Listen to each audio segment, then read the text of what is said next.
नाज़रीन welcome back after break. अब हमें ज्वाइन किया है जनाब अब्दुल हादी साहब ने, जो कि साइट के सरबराह हैं, साइट एसोसिएशन के। वेलकम करता हूं अब्दुल हादी साहब आपको। थैंक यू अली साहब। अब्दुल हादी साहब, वो यादें माजी जो है बड़ी अजीब सी चीज़ होती है और आजकल सोशल मीडिया की वजह से पुरानी यादें जो हैं वो फ़ौरन ताज़ा हो जाती हैं। तो पिछले साल इन्होंने कहा था कि जनाब 1100 अरब रुपए कराची को देंगे स्पेशल पैकेज, और उसके नतीजे में जो है वो कराची का इंफ्रास्ट्रक्चर जो कि रेंस की वजह से डिलैपिडेट हो गया था उसको ठीक कर देंगे। तो साइट में कितने अरब रुपए अभी तक खर्च हो चुके हैं उस पैकेज से और क्या क्या बेहतरियां आ चुकी हैं, इसके मुतालिक हमें बताएं और हुकूमती कारकर्दगी के ऊपर फिर मैं उनको मुबारकबाद पेश करूंगा। जी सर देखें, जो 1100 अरब रुपए का पैकेज जब अनाउंस हुआ था तो उस वक्त सारे कराची आइट्स के लिए एक बहुत अच्छी खबर थी और हम समझ रहे थे कि यहाँ पे बहुत अच्छा काम हो जाएगा और चीज़ें जो है वो रैपिडली चेंज हो जाएंगी और कराची एक बार फिर पुराना रोशनियों का शहर बन जाएगा। अनफॉर्चुनेटली उन 1100 अरब रुपए में से 11 रुपए भी इंडस्ट्रियल एरिया के लिए नहीं रखे गए। आज से कोई 2 हफ्ते पहले कराची ट्रांसफॉर्मेशन प्लान का एक ब्रीफिंग दिया गया डीजी रेंजर्स के ऑफिस में, उसमें सलीम और जमान साहब भी मेरे साथ थे। उसमें जब वो प्लान्स बताए तो उन्हें 1100 अरब रुपए में सिर्फ 4 प्रोजेक्ट्स के बारे में हमें थोड़ी सी ब्रीफिंग दी गई, जिसमें एक K4 पानी का प्रोजेक्ट था, बाकी सेकेंडली जो गुजर नाला, औरंगी नाला और एक महमूदाबाद नाला, इसकी सफाई का प्रोजेक्ट था। तीसरे नंबर पे जो सर्कुलर रेलवे है जो अंग्रेजों के ज़माने की, उसी को रिवाइव करने का प्लान था। और चौथे नंबर पे जो मास ट्रांजिट के थ्रू जो इन्होंने ऑरेंज लाइन, ग्रीन लाइन और रेड लाइन बसेस बनानी है, इसका प्रोजेक्ट था। उस पे हमने सवाल भी किया कि जब तक आप इंडस्ट्रियल एरिया में इन्वेस्टमेंट नहीं करेंगे और वहाँ के इंफ्रास्ट्रक्चर को बेहतर नहीं करेंगे तो आप कैसे समझते हैं कि हमारी इकोनॉमी रिवाइव कर सकेगी और हम और एम्प्लॉयमेंट जनरेट कर सकेंगे। तो इस सवाल का वहाँ पे कोई जवाब नहीं था। और जो ये 40 बसें, सर ये 40 बसें पूरे पाकिस्तान का मुस्तकबिल बदल के रख देंगी, आपको पता नहीं। इतनी खुशियां मनाई जा रही हैं इन 40 बसों के लिए। आप खुद समझ जाएं, आप एक ज़हीन बिजनेसमैन, इंडस्ट्रियलिस्ट हैं। मुझे अभी तक समझ में नहीं आया, यानी आप ये कह रहे हैं लब्बो लबाब उस गुफ्तगू का कि in reality these 40 buses are only what we got out of the 1100 billion in reality in what we can सी।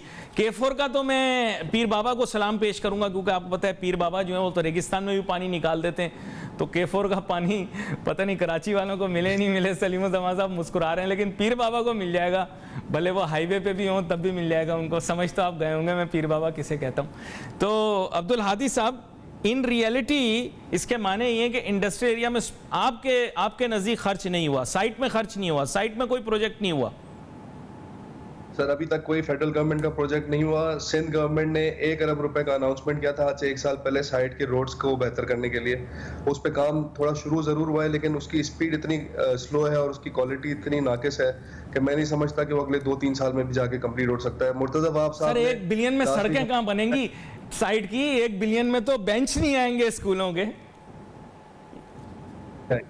बिल्कुल ऐसा ही बिल्कुल ऐसा इट इज़ मोस्ट अनफॉर्चुनेट कि जिनसे रेवेन्यू ड्राइव किया जा रहा है या जिनसे रेवेन्यू लिया जा रहा है उनके ऊपर उतना स्पेंड नहीं किया जा रहा। तो मैं इस सिलसिले में तमाम लोगों से रिक्वेस्ट करूंगा कि इस बारे में काम करें। लेकिन यहाँ पे सलीम जमा साहब, आपके इंडस्ट्रियल एरिया से तो शायद वो लिंक नहीं है, लेकिन it is link to Abdul Hadi Sahab industrial area directly और indirectly.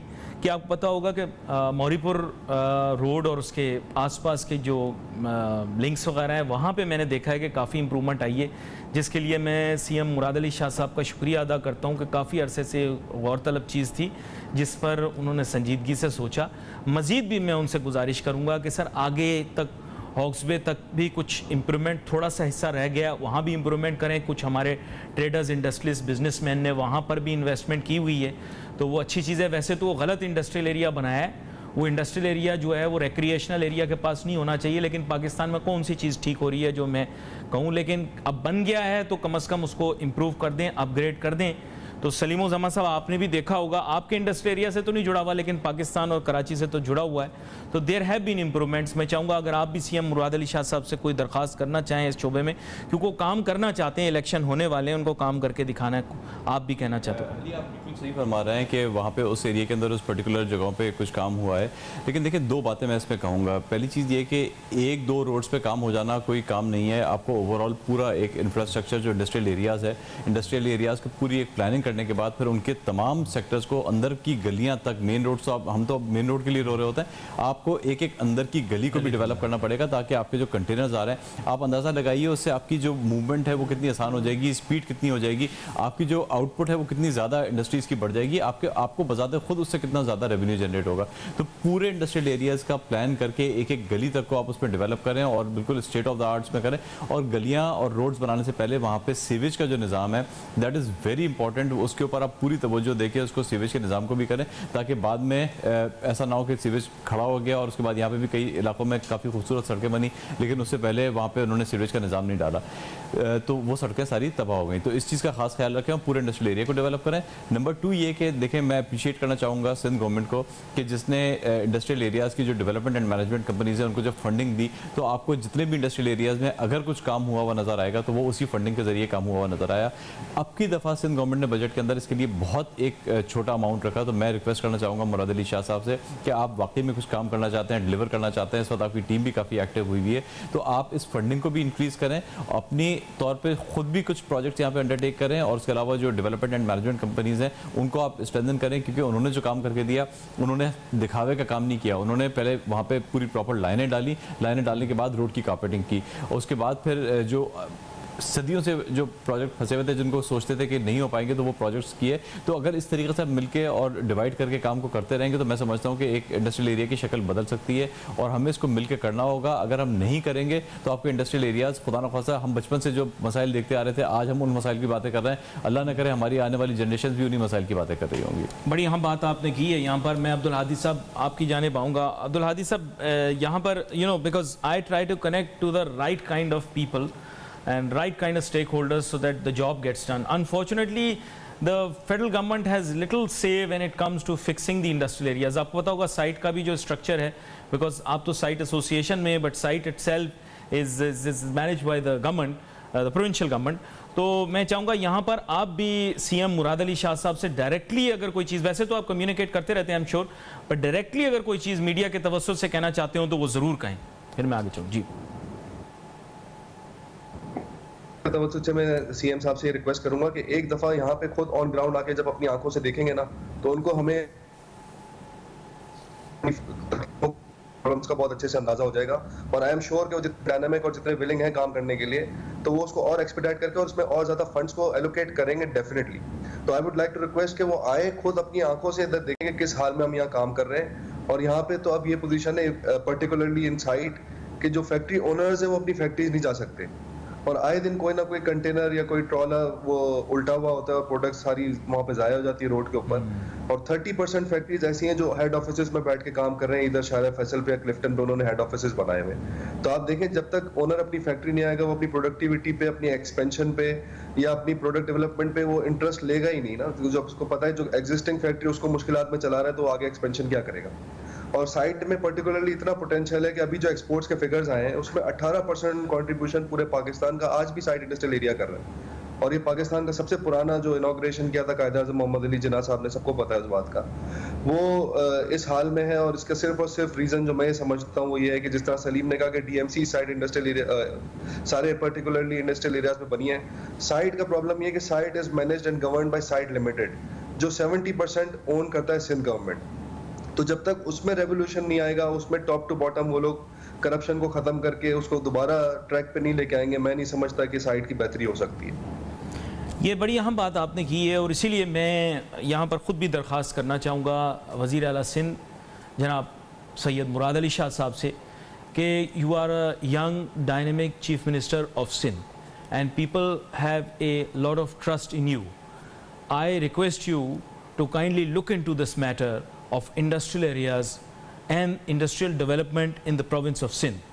It not only provides employment to the people, it provides revenue for the country and industrial development will take this country forward. और आप पता होगा कि भुट्टो साहब का भी यही विजन था कि इंडस्ट्रियल डेवलपमेंट के ज़रिए मुल्क को आगे लेकर जाना है।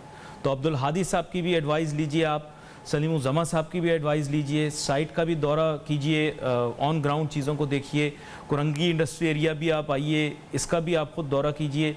मैंने देखा है कि ताजिर सनतकारों ने अपनी मदद आपके तहत बहुत सारा काम किया है, लेकिन मज़ीद बहुत सारा काम और करने की ज़रूरत है। Unfortunately, even the richest of industrialists and businessmen cannot build infrastructure with their own money. It's not possible, and in many cases it's not even logical for them to do that. तो मैं चाहूँगा खुद कि सैयद मुराद अली शाह साहब, आप एक forward looking शख्स हैं, आप इन इंडस्ट्रियल एरियाज़ को विज़िट करें, और उसके साथ साथ बिलावल भुट्टो जरदारी साहब जिनकी परसों सालगिरह भी थी, सबसे पहले तो उनको सालगिरह मुबारक कहता हूँ, और साथ में उनसे भी गुजारिश करता हूँ कि सर अगर आपने भुट्टो साहब के इंडस्ट्रियल डेवलपमेंट के विजन को आगे लेकर चलना है तो इंडस्ट्रियलिस्ट को ऑन बोर्ड लेना ज़रूरी है। यहाँ पे सलीमुज़्ज़मान साहब आपकी जानिब आऊँगा। अब्दुल हादी साहब ने बड़े एहसन तरीके से अपना केस प्रेजेंट किया कि ये चीज़ें, ये इशूज़ हैं, but they are saying that you are luckier in that sense that at least you have a TMC or an institution like KITE which can do some kind of development, but unfortunately SITE has a completely different structure.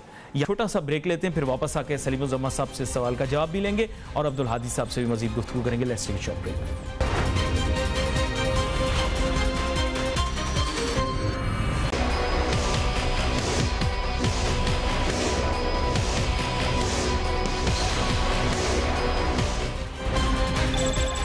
थोड़ा सा अपने अंदाज में अगर कोई काम ना कर सकूं तो क्या फ़ायदा।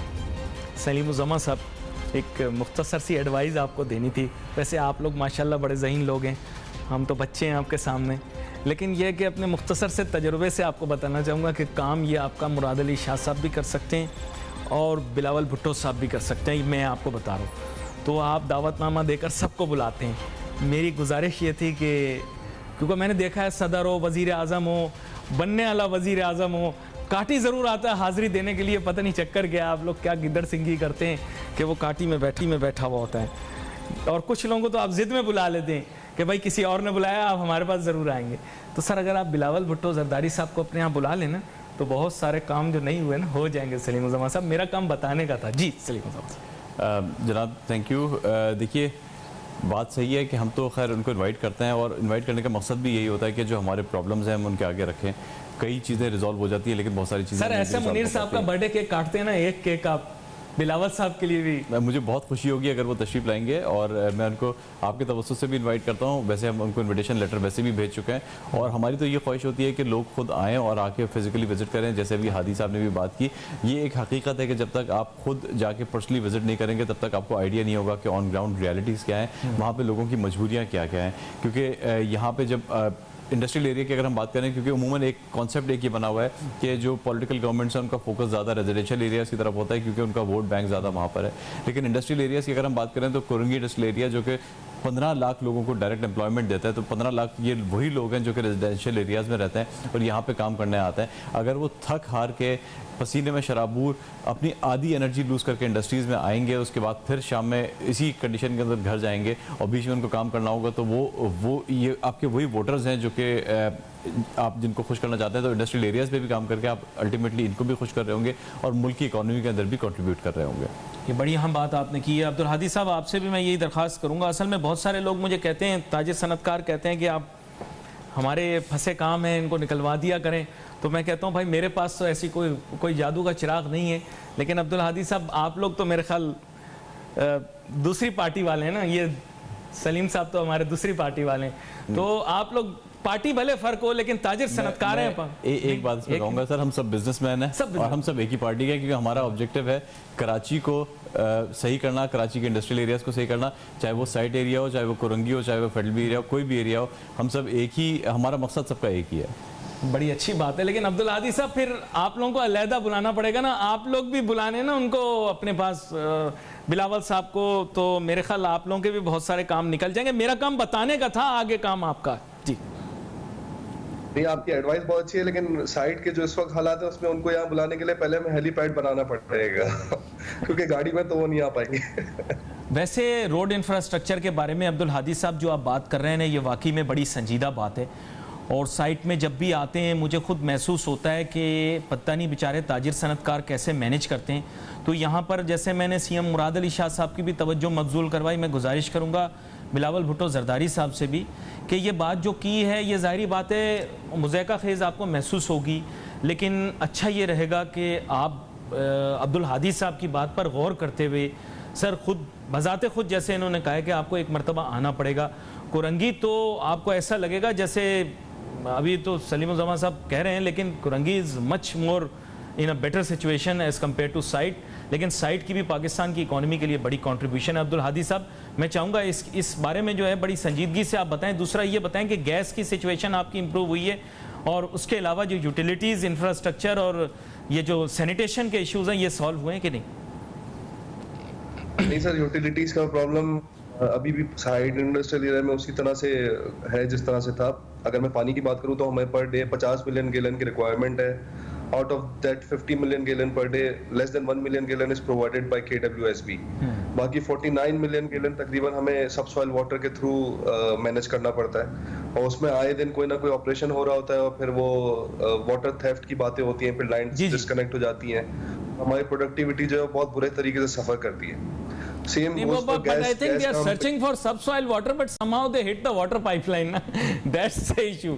ये प्रॉब्लम आ जाता है सर। वो तो देखें, हम उसको कभी भी सपोर्ट नहीं करते। बीइंग एन इंडस्ट्रियलिस्ट और being a president site association, मैं आपको कैटेगोरिकली ऑन टीवी ये बात कहना चाहता हूँ कि देखें, कोई भी पानी की चोरी है ना, उसको एसोसिएशन या कोई भी इंडस्ट्रियलिस्ट सपोर्ट नहीं करता। अब ये काम है KWSB का कि वो अपनी लाइंस को उस तरह से मैनेज करे कि उसमें कोई थेफ्ट ना हो सके। अनफॉर्चुनेटली उनके अपने लोग उसमें इन्वॉल्व होते हैं, और फिर ये सारा का सारा मलबा जो है इंडस्ट्रियलिस्ट पे डाल दिया जाता है। हम तो आज कहते हैं कि आप हमें, सरकार हमें 50 मिलियन गैलन पानी दे दे, हमें सबसॉइल की जरूरत ही नहीं है, और ये सबसॉइल की वजह से ही हमारा इंफ्रास्ट्रक्चर भी तबाह होता है और हमें सारी चीजों को, प्रॉब्लम को फेस करना पड़ता है। तो अगर आज हमें 50 million gallon per day government provide कर दे, तो हम सबसॉइल की सारी लाइनें डिस्कनेक्ट खुद खड़े रह के करवा देंगे। लेकिन है कि जब तक वो देंगे नहीं, तब जी बात अपनी मुकम्मल कर लें। जी माज़र, जब तक गवर्नमेंट हमें प्रोवाइड नहीं करेगी, तब तक हमें फैक्ट्रीज रन करने के लिए कोई ना कोई अल्टरनेट सोर्स तो चाहिए ना सर।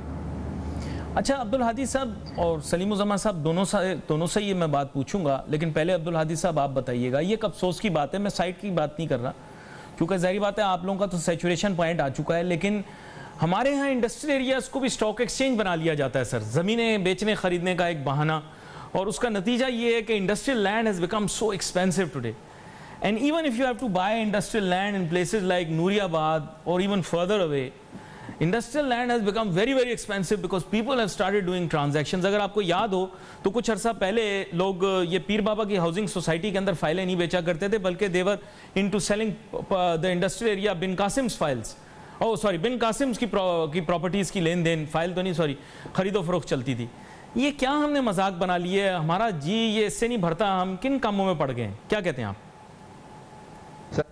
मैं आपको बताऊं, ये सिर्फ और सिर्फ कराची में या सिंध में क्यों है। अगर आप पंजाब में चले जाएं तो वहां पे ऐसा क्यों नहीं है। वहां पे आज भी आपको 80 लाख 90 लाख रुपए एकड़ में जमीन मिल जाती है, और उसका जो इंफ्रास्ट्रक्चर है और जो यूटिलिटी की वहां पे अवेलेबिलिटी है वो यहाँ से लाख गुना बेहतर है। तो ये सिर्फ और सिर्फ कराची और सिंध में है इसी वजह से कि यहाँ पे हमारा फोकस इंडस्ट्रियलाइजेशन की तरफ है ही नहीं, ट्रेडिंग की तरफ है। उसमें लोग शॉर्ट टर्म इन्वेस्टमेंट जमीन के ऊपर करते हैं, उसमें नफा लेते हैं और निकल जाते हैं। जब तक आप यहाँ पे इंडस्ट्रियलाइजेशन के ऊपर फोकस नहीं करेंगे, इस शहर को, इस सूबे को ओन नहीं करेंगे ना, तब तक ये मसला हल नहीं हो सकता। और आज अगर किसी ने यहाँ नई फैक्ट्री लगानी है तो आप सोचे 40 से 50 लाख रुपए एकड़ का, 40 से 50 करोड़ रुपए एकड़ का रेट है यहाँ पे, और पंजाब में 80-90 लाख रुपए एकड़ का रेट है। तो अगर आज आप नई इंडस्ट्री लगाने जाएंगे तो मैं आपसे सवाल पूछता हूँ, आप कहाँ लगाएंगे जहाँ पे इंफ्रास्ट्रक्चर भी आपको बहुत बेहतर मिलता है, और यहाँ से 10 टाइम्स के ऊपर आपको जमीन मिल जाती है, और 4 साल के इंस्टॉलमेंट के ऊपर। सिर्फ एडवांटेज कराची में प्रॉक्सिमिटी का है, प्रॉक्सिमिटी टू द पोर्ट, ये हमारा एडवांटेज है। उसके अलावा जो है बाकी जैसे आपने बताया कि अगर कंपैरिजन करें तो दे better, and in many cases I'm running out of time. मैं सलीम उज़्ज़मा साहब, I just have to take your concluding remarks here. मैं चाहूँगा आप आज की डिस्कशन को थोड़ा सा कंक्लूड करें, फिर उसके बाद I've run out of time. जी सलीम उज़्ज़मा साहब। देखिए, बात कंक्लूड करने के लिए तो यही है कि इंफ्रास्ट्रक्चर के ऊपर तो बात हो गई। ये लास्ट पॉइंट आपने बड़ा इंपॉर्टेंट रेस किया, ये जो आपने बात की ना कि यहाँ पे जो ज़मीन है, मैं आपको एक एग्जाम्पल देना चाहूँगा कि जब ये इसको इम्प्लीमेंट करना चाहें, जब जहाँ पे सीधा रखना चाहें चीज़ों को, वहाँ पे रखी जा सकती है। हमारे पास नेशनल इंडस्ट्रियल पार्क का एक बड़ा अच्छा एग्जाम्पल मौजूद है, जहाँ पे एक रिस्ट्रिक्शन लगाई कि आप ज़मीन को सेल नहीं कर सकते, उसका ट्रांजेक्शन नहीं कर सकते। तो अगर आप करना चाहें तो वहाँ पे सारी इंडस्ट्री अब डेवलप भी हो गई, वहाँ पे इंडस्ट्रीज आ भी गई, इंफ्रास्ट्रक्चर भी आपने बना के दिया। तो ऐसे एग्जाम्पल मौजूद हैं, खुदारा आप इसको रेप्लिकेट करें पूरे शहर कराची के अंदर इस वक्त, वरना यहाँ पे नई इंडस्ट्रियलाइजेशन करने का कोई सोच भी नहीं सकता जो इस वक्त प्राइसेज हैं। अगर 40-50 करोड़ रुपए एकड़ के ऊपर कोई ज़मीन लेगा तो वो अपने प्रोजेक्ट कहाँ से लगाएगा। रियली दैट इज़ समथिंग जो कि बड़ी अहम बात की है सलीम उज़्ज़मा साहब ने। आप दोनों मेहमानों का बहुत बहुत शुक्रिया, आप शो में आज हमारे साथ शामिल हुए। We look forward to your messages on Facebook. Ali Nasir team को इजाज़त दीजिए, अल्लाह हाफ़िज़।